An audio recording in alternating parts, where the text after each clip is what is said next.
అందరికీ వందనములు. ఈరోజు దేవుని వాగ్దానము. రహస్యమందు చూచు నీ తండ్రి నీకు ప్రతిఫలం ఇచ్చును.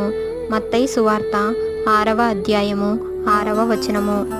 మనుష్యులకు కనబడవలెనని వారి ఎదుట మన నీతి కార్యములు చేసిన ఎడల మనం దేవుని నుండి ఫలమును పొందుకోలేము.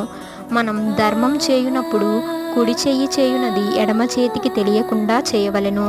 మనం ప్రార్థన చేయునప్పుడు వేషధారుల వలె వీధుల మూలలలో నిలిచి అందరికీ కనబడేలా ప్రార్థన చేయకూడదు. మనం గదిలోనికి వెళ్ళి తలుపు వేసుకొని రహస్యమందు తండ్రికి ప్రార్థన చేయునప్పుడు ఆయన మనకు ప్రతిఫలం ఇచ్చును. ఈ చిన్ని వాక్యం దేవుడు దీవించును గాక. ఆమేన్.